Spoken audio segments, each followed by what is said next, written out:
Alright, we got some Lakers signing news, with the Lakers having officially signed all four of Arthur Kaluma, RJ Davis, Augustus Marciulionis, and Eric Dixon.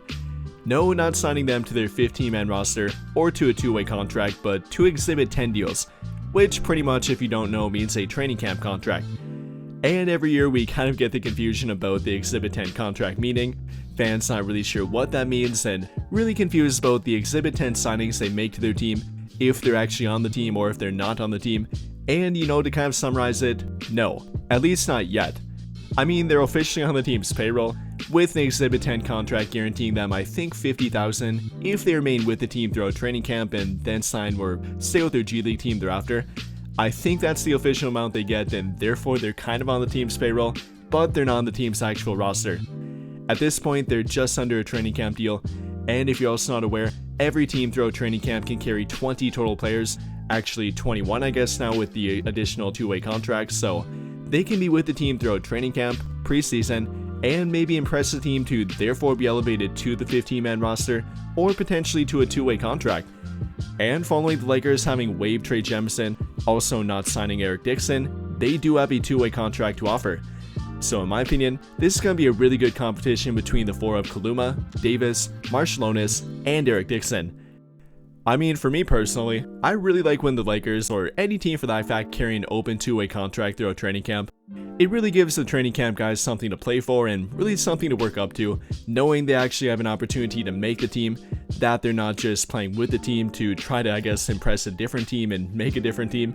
They actually have a pathway to get on the team, get officially on the payroll, make some real money in the NBA, and potentially do enough to eventually be elevated to the 15-man roster. And like I said, they do have a two-way contract open. It could and likely will go to one of these four if they impress them, or maybe to a different player if they don't impress them. But I love the competition here, and we're going to talk about them one by one.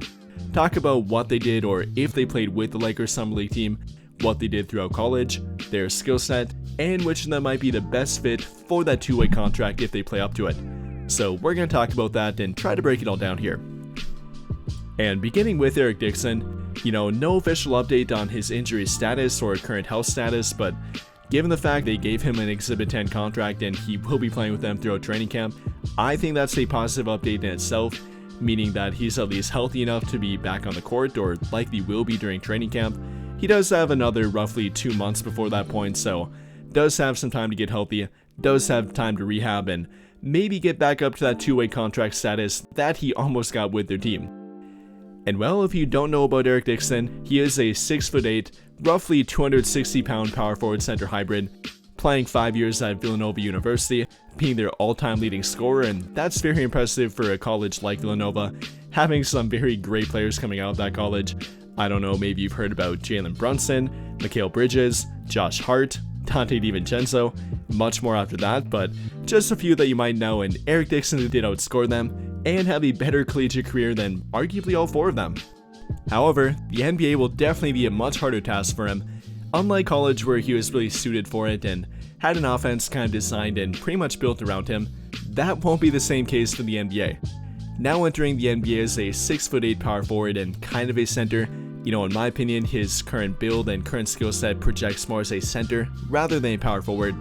I mean, unlike in college where he could pretty much not move that much and not defend the perimeter that much or have to switch that much, he definitely will have to at the NBA level. And with him being a bit limited in regard to athletic ability, not too bad as a vertical athlete. I think he measured at a near 34-inch vertical at the draft combine, so that's actually not too bad and actually pretty good even for a power forward. But in regard to lateral mobility, this is where he really struggles.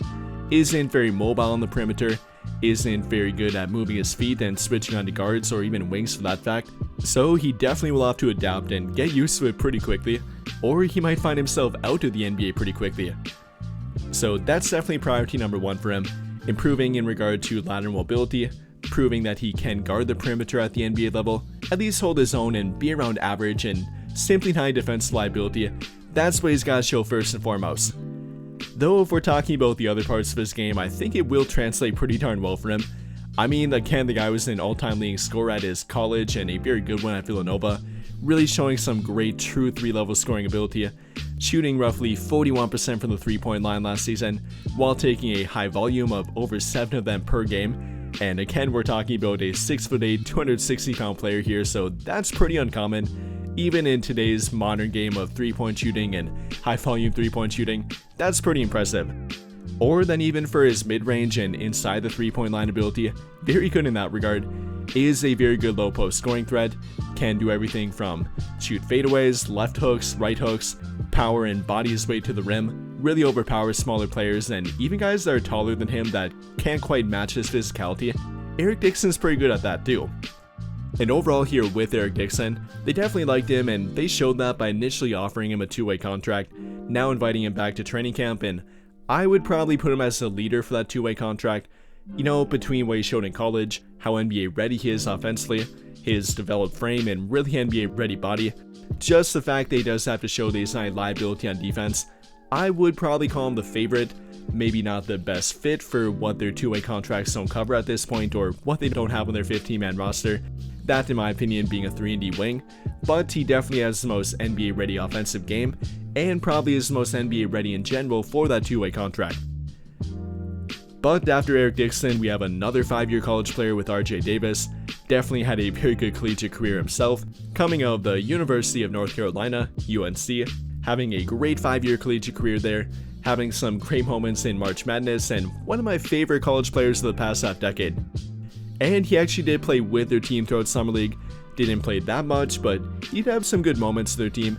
Throughout the 7 games that he played and appeared in, RJ Davis put up 6.1 points per game, 2.6 assists per game, nearly 1 steal per game, shooting an underwhelming 38% from the field, and an underwhelming 23.8% from 3. Though if you look to what he did throughout college and when he had a lot more opportunity on offense and really on both ends of the court, RJ Davis did put up 17 points per game, 3 rebounds per game, nearly 4 assists per game, shooting 41% from the field and 35.3% from 3. Being one of the best at creating his own shot at the D1 level, during the 2023-24 collegiate season, did lead the entire D1 level in points per game. So definitely does have ability.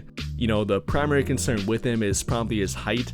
Unlike Eric Dixon, is not a terrible athlete and actually is a pretty pesky point of attack defender, but when coming from college to the NBA, definitely an athletic ability jump, and also a height and length jump too, which for his 6 foot and roughly 180 pound frame, that might be a bit much for him to handle. Definitely hoping for him to overcome it, but it will be difficult for him to switch on defense. He might be targeted on defense through switching, and if he can't really show that he can overcome that, overcome his major height disadvantage, then he probably won't get the two-way contract. That's the primary thing for him, like I said.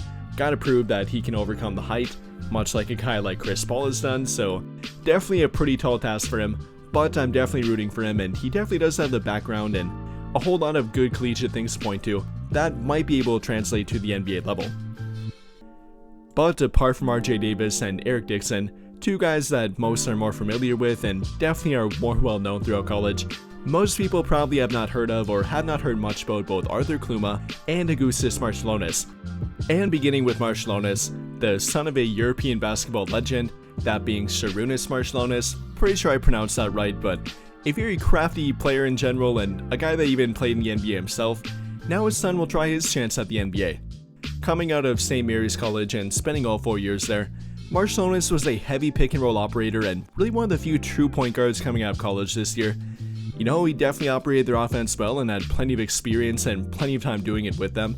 Last season averaging roughly 6 assists per game to only about 2 turnovers per game, one of the few at the college level that had a near 3 assists to turnover ratio, is a very good ball handler, is a very good point guard and floor general, does have some good vision, does have some good height for a point guard, being roughly 6'4", not sure about his wingspan, but does have some good height, does have a good build that should translate well to the NBA, and overall does have a pretty good two-way game if he can keep it up and if it can translate to the NBA level. Now unfortunately you might not know him because he didn't play for their summer league team. Really no word on that, and I couldn't find if he had an injury. If I find one, and I'll update it in the video if I do. I'm not sure if he did, but he will be joining their training camp team and might have an opportunity for that two-way contract. I mean, I know I said that they didn't really add a 3-and-D wing to their team via two-way contract, but I guess they also don't really have a true point guard. Adding Chris Manning, who's kind of a guard, more so pretty much a defensive-minded player in general, and that's kind of his bread and butter. Also having Christian Koloko, who's a center, so neither having really a 3-and-D wing or a point guard. So maybe there could be a pathway for Augustus Marciulionis if he can show out during training camp, if he can show out during preseason, showing that he can defend at the NBA level, can continue his playmaking and point guard ability at the NBA level, and improve or at least maintain his 3-point shooting, where he is roughly a 35% college 3-point shooter. Not great, but not terrible. If he can do all of that, then maybe he might break through and get that 2-way contract.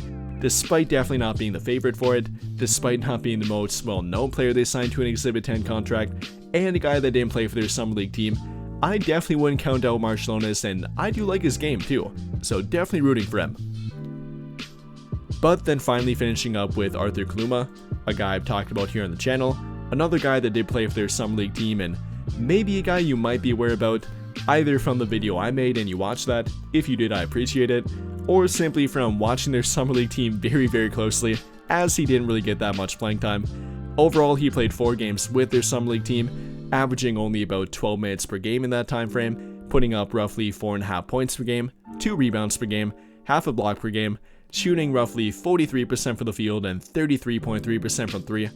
Not terrible, not great, had one really good Summer League performance, that during the Las Vegas Summer League portion. I forget their opponent, it might have been against the New Orleans Pelicans, but I know he put up 12 points, knocked down a couple 3-point shots, and had a couple blocks while doing it. In my opinion, he was actually one of the quiet standouts of their Summer League team, purely from that game and purely what he offers in regard to skill set. Like I keep mentioning, they don't have a 3-and-D wing, neither on their 15-man roster or through their 2-way contracts, and that is what Arthur Kaluma is. He showed it throughout college, having a 5-year college career, and pretty much no matter where he went, that's what he offered. 3-and-D ability. You know, at times not the best 3-point shooter, and his best year was only last season, shooting 35.9%, but with showing improvement every single year throughout college, going from a sub 30% shooter to then around 30%, eventually climbing over 35%, he is showing improvement and has drastically improved his shooting form and shooting motion throughout college too. So between that, then the athletic ability and the defensive ability that comes with him, I think he definitely could be a 3-and-D or simply a 2-way player at the NBA level.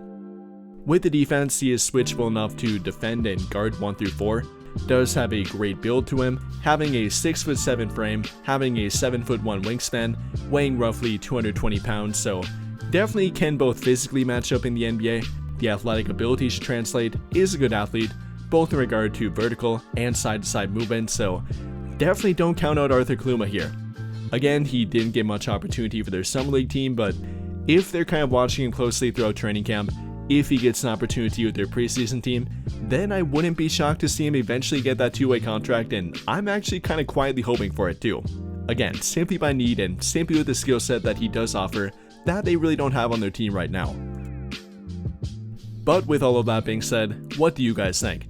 How do you feel about the Lakers signing Arthur Kaluma, RJ Davis, Eric Dixon, and Augustus Marciulionis to an Exhibit-10 contract, therefore inviting them to training camp, giving them the competition to compete for their available 2-way contract, and who do you think will eventually become the winner and get that 2-way contract? Let me know your thoughts in the comments down below. But I think that'll pretty much do it for this one, and if you enjoyed the video, then I would greatly appreciate it if you dropped a like, subscribe to the channel if you have not already, and hit that notification bell to never miss out when I upload a video. But as always, thank you for watching and have a great day or night.